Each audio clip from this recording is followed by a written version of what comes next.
Revanth Reddy TPCC అధ్యక్షుడు మహేష్ కుమార్ గౌడ్ నాయకత్వంలో ప్రభుత్వం పార్టీ కలిసికట్టుగా సుపరిపాలన అందిస్తున్నాయని కాంగ్రెస్ నేత కర్రీ రాజేష్ అన్నారు. బీఆర్ఎస్ చేసిన 10 ఏళ్ల దోపిడీని ఎండగడుతూ రాబోయే మున్సిపల్ ఎన్నికల్లో కాంగ్రెస్ విజయం ఖాయమని, మూసీ సుందరీకరణ వంటి సంక్షేమ పథకాలతో తెలంగాణ ప్రగతి పథంలో సాగుతుందని స్పష్టం చేశారు. ముఖ్యమంత్రి రేవంత్ రెడ్డికి, టీపీసీసీ అధ్యక్షుడు మహేష్ కుమార్ గౌడ్ కు, రాష్ట్ర కాంగ్రెస్ ఇన్ఛార్జి మీనాక్షి నటరాజన్ కు, మేడ్చల్ మాజీ ఎమ్మెల్యే మలీ పెద్ది సుదర్శన్ రెడ్డికి, జిల్లా కాంగ్రెస్ అధ్యక్షుడు వజ్రేష్ యాదవ్ తదితరులకు కృతజ్ఞతలు తెలిపారు. ఇప్పుడు మనం తెలంగాణ రాష్ట్రంలోని మేడ్చల్ మల్కాజ్గిరి జిల్లా కాచివాన్ సింగారంలో ఉన్నాము. ప్రత్యేకించి ఇటీవల కాంగ్రెస్ పార్టీకి సంబంధించి మున్సిపల్ కార్పొరేషన్ పునర్వ్యవస్థీకరణ అనంతరం కొత్త డివిజన్లు ఏర్పాటు అయిన విషయం తెలిసిందే. ఈ నేపథ్యంలోనే ముఖ్యంగా అధికార పార్టీ అయిన కాంగ్రెస్ పార్టీ అన్ని డివిజన్లు కూడా కాంగ్రెస్ అభ్యర్థులను అంటే అధ్యక్షులని నియమించే ప్రక్రియను దాదాపు పూర్తి చేస్తున్న నేపథ్యంలో ఇక్కడ మనకు పోచారం డివిజన్ సంబంధించి అధ్యక్షుడైన కాచివాన్ సింగారెడ్డి సీనియర్ నేత, మాజీ ఉప సర్పంచ్, అదేవిధంగా గట్కేశ్వర మండలం మాజీ కాంగ్రెస్ పార్టీ అధ్యక్షుడు కూడా అయిన కర్రీ రాజేష్ గారు మనతో ఉన్నారు. రాజేష్ గారు చెప్పండి, మీరు ముఖ్యంగా ఈ డివిజన్ కాంగ్రెస్ అధ్యక్షుల సందర్భంగా ముఖ్యంగా మీ కార్యాచరణ ఏ విధంగా ఉండదు?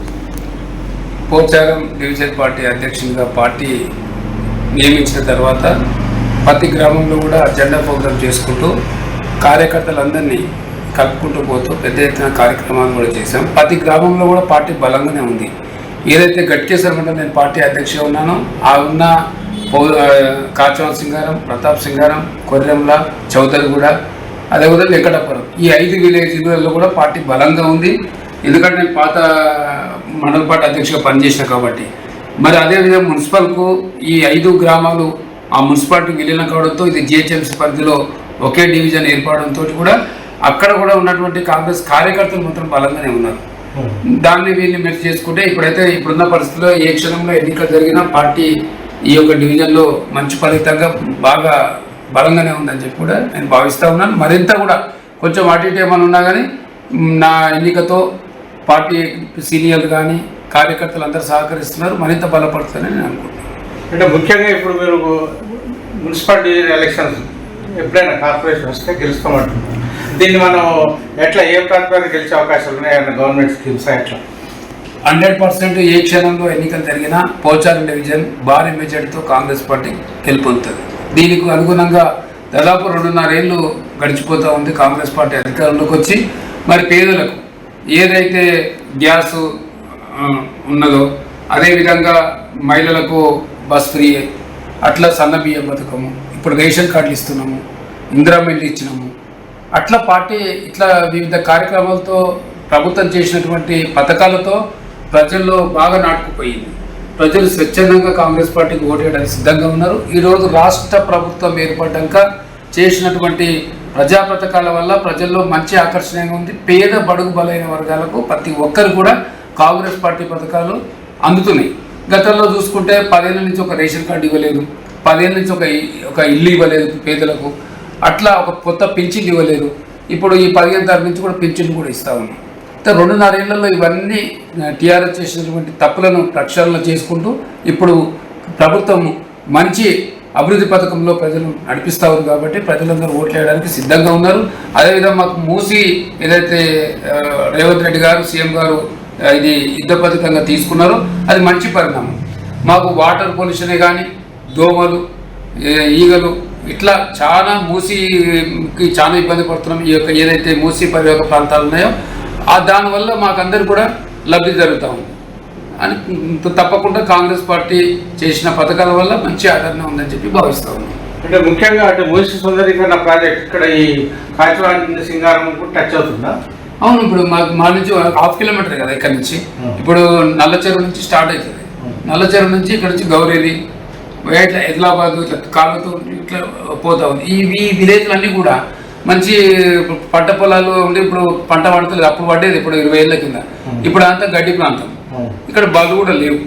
దానివల్ల జీవనోపాధి అప్పుడు బళ్ళు ఉండే, ఇప్పుడు బళ్ళు కూడా అమ్ముకున్నారు కాబట్టి ఇప్పుడు ఆ గడ్డి కూడా దేనికి పనికి రావట్లేదు. అక్కడ వ్యవసాయం చేస్తే కూడా పనికి రావట్లేదు. ఇప్పుడు ఆ పొలాలు కూడా గవర్నమెంట్ తీసుకోవడంతో వాళ్ళు కూడా ఇప్పుడు 1700 గజాలు ఎకరకు ఇస్తూ ఉన్నారు. అది రైతులతో సంతోషపడుతూ ఉన్నారు. దానివల్ల ఏమవుతుంది, ఎవరికైనా అర్ధ ఎకరా పొలం ఉన్న వాళ్ళకి లాభం జరుగుతూ ఉంది. మళ్ళీ అది దాన్ని మూసి శుద్ధీకరణ చేస్తే ఈ యొక్క వాసన కానీ పొల్యూషన్ కూడా మాకు తగ్గుతుంది కదా. దానివల్ల ఈ గ్రామాలకు చుట్టుపక్కల గ్రామాలు లాభమే కదా. అంటే దోమల సమస్య మూసి ముఖ్యంగా ఈ ప్రాజెక్టు ఈ దుర్వాసన కావచ్చు ఈ సమస్య దాదాపు ఎన్ని దశాబ్దాల నుంచి ఉంది? దాదాపు ఇప్పుడు 20-25 ఏళ్ళ నుంచి అయితే ఉంది. అంతకుముందు మంచినీళ్ళు వచ్చారు. ఇప్పుడు 20-25 ఏళ్ళ నుంచి అయితే మూసి మరి రాను బాగా పెరిగిపోతుంది. ఇప్పుడు అక్కడ సిటీ పెరుగుతూ ఉంటే అదంతా డ్రైనేజ్ వ్యవస్థ అంతా అందులోకి ఇవ్వడంతో ఈ 10-15 ఏళ్ళ నుంచి అయితే దాన్ని పట్టించుకున్న నాదులు లేడు. ఇది మరి మన కాంగ్రెస్ ప్రభుత్వం వచ్చినాక దాని మీద నిర్ణయం తీసుకోవడంతో ఇక్కడ గ్రామాలందరూ కూడా ఆలోచిస్తూ ఉన్నారు.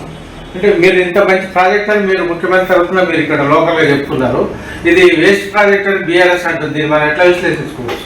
ఇప్పుడు వాళ్ళు నాలల మీద కుంటల మీద పర్మిషన్ ఇచ్చి కట్టించినారు. మీ అందరు తెలుసు, లంచాలు తీసుకొని టీఆర్ఎస్ గవర్నమెంట్ అవన్నీ కట్టించాము. ఇలా మూసిది అది ఇప్పుడు వాళ్ళు తప్పని ఎట్లా అంటారు, ఇప్పుడు అదొక జీవనాది లెక్క పారుతూ ఉంది. అది ఇంతకుముందుకు మంచినీళ్ళు వచ్చాయి, గండిపేట నుంచి స్టార్ట్ అవుతుంది.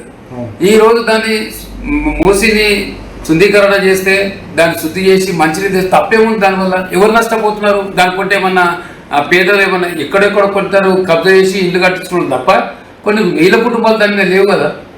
ఒక మాట దాన్ని ఆలోచన చేయండి. అది చేస్తే ఎక్కడ ప్రభుత్వానికి మంచి పేరు వస్తుందో, దానివల్ల ఎటు చుట్టూ ఆ యొక్క అది ఒక మూసి నది అయితే ఏదో ఉందో అక్కడి నుంచి ఇక్కడి నుంచి అక్కడ కిలోమీటర్ల తీసుకున్నా, ఇక్కడ కిలోమీటర్ తీసుకున్నా అంత దూరం వరకు కూడా ప్రజలు బాగుపడతారు కదా. ఇప్పుడు వాసన వస్తుందంటే ఇబ్బంది కదా, ఏసీలు ఖరాబ్ అవుతాయి, కింద గ్రౌండ్ పొల్యూషన్ ఉంటుంది, వాటర్ ఇప్పుడు మూసిలో బాగలేకపోతే నీళ్ళు అవే మనకు వచ్చేది కదా.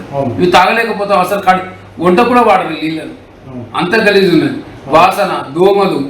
ఇక దానివల్ల ఏం నష్టం అయితే నాకు అర్థం కాలేదు. దానివల్ల బీఆర్ఎస్ రొట్టి దాని యొక్క అభివృద్ధిని అడ్డుకోవడానికి తప్ప వాళ్ళకు అంటే మేము చేయలేదు అనే కుళ్ళు కుతత్వంతో మాట్లాడుతున్నారు తప్ప దానివల్ల వేస్ట్ అని ఎట్లా అవుతుంది? దానివల్ల చెప్పండి, ఎవరికైనా ఇబ్బంది జరిగిందా? దానివల్ల ఆల్రెడీ స్టార్ట్ అయింది. ఇప్పుడు రెండో విడత ఇప్పుడు ఇక్కడికి ఉప్పల్ నుంచి ఇప్పుడు గౌరీ వరకు తొందరలోనే స్టార్ట్ చేస్తానంటున్నారు. పని చేస్తే తప్పేముంది అందులో? మీరు చెప్పండి. అంటే ముఖ్యంగా మీరు ఒక పోచారం డివిజన్ కాంగ్రెస్ పార్టీ అధ్యక్షుడిగా బీఆర్ఎస్ వాళ్ళు ఈ ప్రాంత ప్రజలు ఒక దుష్ప్రచారం చేసే అవకాశం కనిపిస్తుంది. మీరు ఎట్లా తిప్పుకోవడం? దాన్ని దుష్ప్రచారం చేసినప్పటికీ ఇప్పుడు ల్యాండ్ పూలింగ్ కింద రైతులు మీరు అడగండి, ఇక్కడ నుంచి రైతులు స్వచ్ఛందంగా భూములు ఇస్తున్నారు. వాళ్ళు నష్టం జరుగుతుంటే భూములు ఇవ్వరు కదా, వాళ్ళే అడుగుతున్నారు. ఎప్పుడు ఇది పని మొదలు పెడతారు, మేము భూములు ఇస్తామని మీరు ఎంఆర్ఓ గారు ఇప్పుడు ఇక్కడ ఉన్న రైతులను అడగండి, నన్ను అడిగితే కాదు. ఇక్కడ ఉన్నవారు ఎవరిని అడిగినా వాళ్ళంతా భూములు ఇవ్వడానికి సిద్ధంగా ఆల్రెడీ సంతకాలు పెట్టి వాళ్ళు ఆల్రెడీ ఎంఆర్ఓ గారికి ఇచ్చేశారు. ఎవరు కూడా ఒక 10-25% విలువ ఉంది తప్ప ఇక్కడ ఉన్న వాళ్ళంతా రైతులంతా కూడా ల్యాండ్ పూలింగ్ కింద ఆల్రెడీ గవర్నమెంట్కి ఇచ్చేసినారు. వాళ్ళకి అభివృద్ధి తప్ప అయితే ఎందుకు ఇస్తారు? ఇప్పుడు మీరు ఒక మాట, ఒక రైతుకు 10 ఎకరం ఉంటుంది, 1/2 ఎకరం ఉంటుంది, వాళ్ళకి ఓడే ఉండదు. ఇప్పుడు వాళ్ళు గవర్నమెంట్ ల్యాండ్ పూలింగ్ తీసుకొని హెచ్ఎండి లేఅవుట్ చేస్తే ఆ ఉన్న సగం తీసుకొని సగంలో అయితే మనకి మంచిగా ఇల్లు కట్టుకోనికి వస్తుంది కదా. అక్కడ మూసి మంచిగా అవుతుంది, రోడ్లు అవుతున్నాయి, వాళ్ళకి ఇల్లు వస్తాయి. ఇప్పుడు ఉప్పల్ బాగా అయింది కదా, అది డెవలప్మెంట్ కాలేదా? మరి ఇప్పుడు మీరు ఉప్పల్ బాగా అయితే గడ్డి ఎట్లుండే, మరి ఇప్పుడు అన్ని ప్లాట్ చేసి పెద్ద ఇప్పుడు ఇలా మున్సిపల్ ఆఫీస్ కూడా అక్కడనే పడుతుంది. మీరు అన్నట్టు రైతులకు కూడా అప్పుడు ప్యాకేజ్ మరి సేమ్ అదే కదా, అది తప్పేముందా? ఇప్పుడు ఒక్క విషయం అండి, టీఆర్ఎస్ ప్రభుత్వం చేసేది ఇప్పుడు రైతులకు రైతు బంధు ఇచ్చారు. ఒక మాట 100 ఎకరాలు 200 ఎకరాలకు కూడా వాళ్ళు డబ్బులు ఇచ్చారు. 100-200 ఎకరాల నెలకు ఇవ్వడం కరెక్టేనా? మీరు ఒక మాట చెప్పండి. వాళ్ళు చేసిన దుబారానేమో అది తప్పు అనిపించదు, అది ఎంత పెద్ద తప్పు. నేను టీఆర్ఎస్ చేసినా సరే మీకు అన్నం కూడా కనబడుతుంది. నేను కొన్ని పథకాలు చెప్తాను. మీరే రైతు బంధుని అన్లిమిటెడ్గా 100-200 వాళ్ళకి భూమి ఉండదు, ఎప్పుడో అమ్ముకుంటాడు, రాళ్ళకు రప్పలు ప్లాట్ చేసినా కూడా వాడు డబ్బులు వేసి, అది మన రాష్ట్ర బడ్జెట్ ఖజానా కాలేదు కదా. ఒక మాట చెప్పండి. అదొకటి. 10 ఏళ్ల కాలంలో తెలంగాణ వస్తే ఇంటికో ఉద్యోగం అన్నారు. ఎవరికైనా ఉద్యోగం ఇచ్చిందా? ఒక్కరికన్నా. 10 ఏళ్ల కాలంలో ఒక రేషన్ కార్డు ఇవ్వని దరిద్రం అయింది. తెలంగాణ వచ్చినాక ఎవడన్నా మనం ఎన్నో నిధులు నియామకాలు ఏమో వస్తాయి అనుకున్నాక ఒక రేషన్ కార్డు, ఇప్పుడు ఇంట్లో 2 ఉంటారు, వాడికి మ్యారేజ్ అవుతుంది, వాడికి ఒక 10 ఏళ్ళు, ఒక 1 ఏడాదికి 2 ఏళ్ళ కాదు, వాడు వచ్చి చనిపోతాడు, ఉంటాడు, కొత్త పింఛన్ ఇవ్వాల్సిన అవసరం. ఆ ఉన్న పింఛన్ నువ్వు పెంచి 4,000 పెంచినా 3,000 పెంచినా చెప్పుకోవడం తప్ప కొత్త పింఛన్ ఇవ్వలేదు. డబుల్ బెడ్రూమ్ అందవు. ఆ రోజు పెద్ద మాటలు మాట్లాడాడు, అల్లుడు స్టేట్ ఉంటాడు, కొడుకు స్టేట్ ఉంటాడు, పిజ్జేడు ఉంటాడు అని. ఈ రోజు ఒక్కడన్నా డబుల్ బెడ్రూమ్ ఇచ్చిన మీరు చెప్పండి సార్. ఉన్నాయి, అక్కడక్కడ గట్టి చూపించింది. కానీ అవి లాస్ట్ ఎలక్షన్ల వరకు కూడా మేము ఇవ్వకపోతుంది. కొన్ని గట్టి అట్లా పెడుతుంది. ఎక్కడ ఆయన మొదలుపెట్టిన పథకం ఎక్కడన్నా ఉందా? పేదలు కావాల్సింది ఏంటి? రేషన్, కొత్త రేషన్ కార్డు కానీ, కొత్త పెంచింది కానీ, ఓ డబుల్ బెడ్రూమ్ కానీ పేదలకు ఉపయోగపడేది కదండి. రైతు బంధు రైతు బంధు అంటే కేవలం 100-200 ఎకరాలను బలిసినోని బలిపియడానికే దాన్ని అడ్డు పెట్టుకొని కోట్ల రూపాయలని తెలంగాణ దోసుకుతున్నారు తప్ప దానివల్ల ఎవరికి లాభం జరగలేదు. ఈరోజు రాష్ట్ర ప్రభుత్వం కాంగ్రెస్ ప్రభుత్వం వచ్చినాక ప్రజాపాలనగా దానివల్ల ప్రక్షాళన చేసి 5 ఎకరాలకు 10 ఎకరాలు లిమిటెడ్గా ఈరోజు వేస్తూ ఉన్నాను. అది రేవంత్ రెడ్డి చేసే తప్పేముంది నాకు అర్థం కాలేదు. అంటే దుబారా తగ్గింది అంతే కదా. మరి ఈరోజు మహిళలు బస్సు ఎవరు ఎక్కుతారు? మనం మిడిల్ కాస్ట్కి అయి ఉన్న వాళ్ళు ఎక్కుతారా? పేదవారి నుంచి మిడిల్ కాస్ట్ వాళ్ళే బస్సు ఎక్కుతుంటారు. కొంత తక్కువ ఎక్కడం ఎక్కడ వాళ్ళకు ఇలా మహిళలకు ఫ్రీ పెట్టారు. వాళ్ళు ఫ్రీ ఎక్కితే కూడా వీళ్ళు టీఆర్ఎస్ గవర్నమెంట్ ఓస్తలేదు. తప్పేముందా? మీరు ఎందుకు చేయలేదు? ఒక మాట చెప్పండి. వాళ్ళు ఏమన్నా పేద పడుగు బలైన వర్గాల ప్రజలకు ఉపయోగపడిన పథకం ఏమన్నా చేసేదా? ఒక పథకం చెప్పమన్నాడు, ఒక్క పథకం అని. ఇంకోటి బీఆర్ఎస్లో కూడా రాష్ట్ర ప్రభుత్వం చేసిన రేవంత్ రెడ్డి పరిపాలన ఆశిస్తూ ఉన్నారు. ఉదాహరణ చెప్తా, ఎవరైనా మాట్లాడుతున్నారా? కేవలం కేటీఆర్, హరీష్ రావు తప్ప ఇవాళ ఎవరైనా మాట్లాడుతున్నారా? ఇప్పుడు కాంగ్రెస్ ప్రభుత్వం మీద ఎవరైనా విమర్శించి మాట్లాడుతున్నారా? వాళ్ళిద్దరికి కేసీఆర్ కూడా మాట్లాడతలేడు. అంటే రేవంత్ రెడ్డి పరిపాలన కాంగ్రెస్ ప్రభుత్వం బాగుంది కాబట్టి ఇలా 10 ఏళ్ళు నువ్వు తెలంగాణ కొట్లాడిన నువ్వు, 10 ఏళ్ళు పరిపాలించిన నువ్వు ఇలా ఫామ్ హౌస్లో వాడుకున్నావు. అంటే రేవంత్ రెడ్డి పరిపాలన బాగుంది కాబట్టి నువ్వు బయటకు వస్తుంది. ఇవాళ వీళ్ళు ఓర్వలేని తర్వాత దొంగలు కాబట్టి హరీష్ రావు, కేటీఆర్ మాట్లాడు. ఇవాళ నీ బిడ్డ సొంతం, నీ బిడ్డ కూడా ఇవాళ మిమ్మల్ని విమర్శిస్తుంది. మీరే దోస్తుంది. ఇంకా మీకు ఇంకెక్కడ ఉంది? అసలు వాళ్ళ గురించి మాట్లాడమే బుద్ధి తక్కువ అని నేను అంటాను. వాళ్ళంటే నేను క్లారిటీ ఇస్తున్నాను. ఇప్పుడు వేరే వాళ్ళు విమర్శిస్తున్నారంటే అది వేరు. ఇవాళ సొంతం కేసీఆర్ కడుపున పుట్టింది, కేటీఆర్ తోడ పుట్టింది. ఇవాళ మా బావ దోసుక తిన్నాడు, మా అన్న దోసుక తిన్నాడు, మా నాయన దోసుక తిన్నాడు అని చెప్తున్నది. అంతకంటే సాక్ష్యం ఏం కావాలి? మీరు ఒక మాట చెప్పారు. సొంత ఇంటి మనిషి కదా, సొంత కడుపులో ఉంటుంది కదా. 1000 కోట్లు దోసుక తినని ఆమెనే చెప్తున్నది. ఇంకా సిగ్గుండాలి వాళ్ళకి. సార్ బీఆర్ఎస్ అనేది వాళ్ళు దోసుక తినే పార్టీ, అది అక్కడికి వాళ్ళ కథ అయిపోయింది. కాంగ్రెస్ పార్టీ పేద బడుగు బలైన వర్గాలు కొద్ది మేము ఇచ్చిన హామీలలో కొంచెం అటు ఇటు ఏమన్నా అయింది అంటే టైం పడుతుంది కదా. ఇప్పుడు 2-2.5 ఏళ్ళు అయింది. ఇంకొక 6 నెలలు 7 వరకు కూడా ఇచ్చిన హామీలను నెరవేర్చుకుంటూ పేదలు ఏదైతే పేద బలైన వర్గాలకు అవసరమో దాన్ని రేవంత్ రెడ్డి గారు ముందుంచుకుంటూ ఈ యొక్క ఆర్థిక పరిస్థితిని అంతా చక్కదిద్దుకుంటూ ముందుకు పోతా ఉన్నాడు. కానీ ప్రజలకు మంచి పరిపాలన అందుతూ ఉందని మేము భావిస్తూ ఉన్నాం. అంటే ముఖ్యంగా ఈ ఇందిరమ్మ స్కీమ్స్ కింద హౌసెస్ అందరికి ఇవ్వలేదు కాంగ్రెస్ గవర్నమెంట్. లిమిటెడ్ ఆస్పిరెంట్స్ లబ్ధిదారులు ఎక్కువ ఉన్నారు, శాంక్షన్ తక్కువ అంటారు. అది మీరు ఎట్లా విశ్లేషిస్తారు? అంటే అది 100% దాని తక్కువ. ఇప్పుడు మేడ్చల్లో ఇంకా ఇల్లు 500-700 మిగిలి ఉంది. కాకుండా ఏంటంటే కొన్ని అలా కండిషన్స్ ఉన్నాయి. ఇంటి నెంబర్ ఉండాలి, అంటే గవర్నమెంట్ జాగాలో ఎక్కడో చూపించి కడతారన్న ఉద్దేశంతో దాన్ని కొంచెం లిమిటెడ్ పెట్టారు. దానివల్ల కొందరికి రాకపోవచ్చు. ఇప్పుడు తప్పకుండా ఇందిరామిల్లు ఇంకా వేలైంది ఇయ్యడానికి సిద్ధంగా ఉన్నారు. ఇప్పుడు మొన్ననే వేయాల్సింది ఏం లేదు. కాకపోతే ఇంకా మా నాయకులకు, మా కార్యకర్తలకు ఏం చెప్తున్నామంటే ప్రజల్లోకి దగ్గరగా తీసుకుపోయి చెప్పాలని కూడా అంటున్నాం. ఇప్పుడు అది రైతు బంధు మీద బాగా ఇప్పటిదాకా చెప్పిన బాగా కేసీఆర్ సొంతంగా ఉంటుంది. ఇవాళ రేవంత్ రెడ్డి కూడా అది కాంగ్రెస్ సొంత పార్టీ అంటే రేవంత్ రెడ్డి ఇష్టాసారం ఉంటుంది అందిస్తున్నారని చెప్పి మా సోనియా గాంధీ గారు కూడా నమ్ముతున్నారు. కాబట్టి దానికి అదే నిదర్శనం. మా సేని ఇప్పుడు ఉన్నటువంటి కాంగ్రెస్ లో ఉన్న ఏ మంత్రులు కానీ ఏ ఎమ్మెల్యేలు ఎవరైనా వ్యతిరేకిస్తలేదు కదా. దానివల్ల మీరు అర్థం చేసుకోండి. అంటే కాంగ్రెస్ లో దుష్ప్రచారం ఉంది, దానికి మీరు మీ అనుభవం ఏం చెప్పారు? ఇప్పుడు ఏనాడు ఆనాడు మార్చిన విషయాలు అందరం చూసినాం. ఇవాళ నేను కాదంటే కూడా కాదు. 2 ఏళ్ళకి మార్చారు, 1 ఏడాదికి మార్చారు. బాగాలేకుండా ఎవరైనా తీసేస్తారు కదా. నేను అందుకే చెప్తున్నా, ఇది ప్రాంతీయ పార్టీ కాదు. కేసీఆర్ ఈ రోజు 10 ఏళ్ళు ముఖ్యమంత్రిగా ఉన్నారంటే ఎన్ని తప్పదం చేసినా ఉన్నాడు అంటే అది ప్రాంతీయ పార్టీ. ప్రాంతీయ పార్టీ కాబట్టి ఆయన చేసిన ఎన్ని తప్పులున్నా ఆయన ముఖ్యమంత్రి ఉండగలిగాడు. ఈరోజు కాంగ్రెస్ పార్టీ అట్లా ఉండదు. రేపు కాంగ్రెస్ పార్టీ ప్రజలకు వ్యతిరేకంగా ఏదైనా నిర్ణయాలు తీసుకుంటే, ఏదైనా స్కామ్లు చేస్తే 100% ముఖ్యమంత్రి తొలగిస్తారు. అంటే రేవంత్ రెడ్డి గారే ఈరోజు ఖచ్చితంగా ఉన్నారంటే ఈరోజు అలాంటిది లేదు. కాబట్టి ఈరోజు రేవంత్ రెడ్డి గారు ముఖ్యమంత్రిగా 3 ఏళ్ళు పూర్తి చేసుకుంటూ ఉన్నారు. ఈ 2 ఏళ్ళు కూడా దిగ్విజయంగా ఎలాంటి మార్చడం కూడా తప్పు చేస్తే ఎవరైనా మారుస్తారు. కాబట్టి రేవంత్ రెడ్డి గారు ప్రజాపాలన మంచిగా అందిస్తున్నారు. 5 ఏళ్ళు ఖచ్చితంగా రేవంత్ రెడ్డి గారే సీఎం ఉంటారు. మళ్ళీ వచ్చేదైతే ఆయనే ఇప్పుడు నేను చెప్పాల్సిన అవసరం లేదు. ప్రజలు మళ్ళీ ఆశీర్వదించి మళ్ళీ కాంగ్రెస్ పార్టీ గవర్నమెంట్ అధికారులు తెస్తారని కూడా మేము బలంగా నమ్ముతున్నాం. అంటే ముఖ్యంగా ఇప్పుడు కాంగ్రెస్ పార్టీ ఒక సీనియర్ 6,000 ఓటింగ్ అయింది.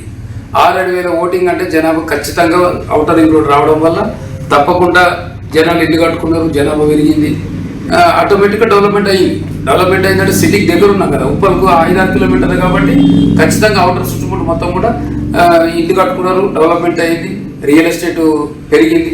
ఎందుకు డెవలప్మెంట్ కాలేదు?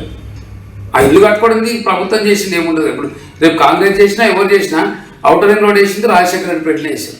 దానివల్ల ఏమైపోయింది, చుట్టూ ఒక రోడ్ కావడంతో అన్నిటికీ కన్వెంట్ అయింది.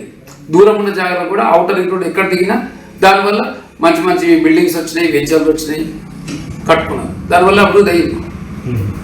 ఈ సందర్భంగా ముఖ్యంగా కాజవాన్ సింగారం డివిజన్ ఓటర్లకు ప్రతిపక్షాలు చేసే ప్రచారం కావచ్చు, ఇటు ప్రభుత్వ సంక్షేమ పథకాలు కావచ్చు, చివరిగా ఏం అప్పీల్ చేయదలుచుకున్నారు మీ తరఫున? ఇప్పుడు నేను ఒక్క మాట అడుగుతున్నా, ప్రతిపక్షాలు ఎక్కడైనా ధర్నాలు చేస్తున్నాయా?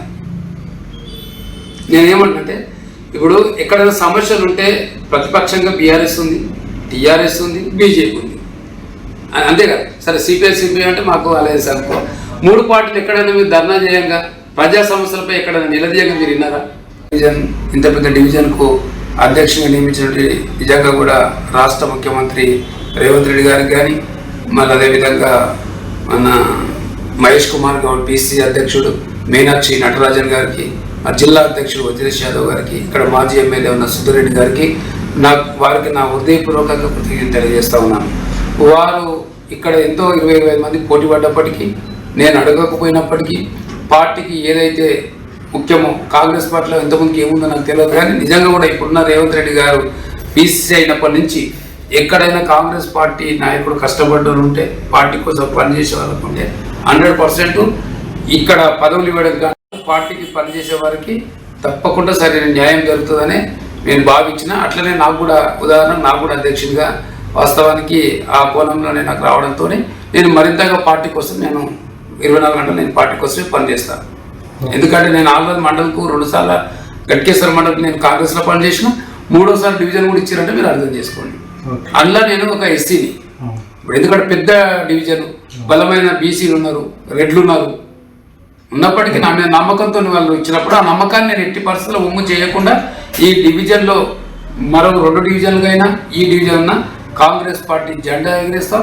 కాంగ్రెస్ పార్టీని గెలిపించడానికి నా సాయశక్తులా కృషి చేస్తాను. గెలుపు తప్పకుండా రేవంత్ రెడ్డి గారి యొక్క పరిపాలన ఆదర్శంగా మేము గెలుస్తామని కూడా చెప్తాము. ధన్యవాదాలు కనరాజేష్ గారు. కెమెరామెన్ ఆకుల నరసింహరావుతో ఉప్పు విరాజేలు, మేడ్చల్ మల్కాజ్గిరి జిల్లా.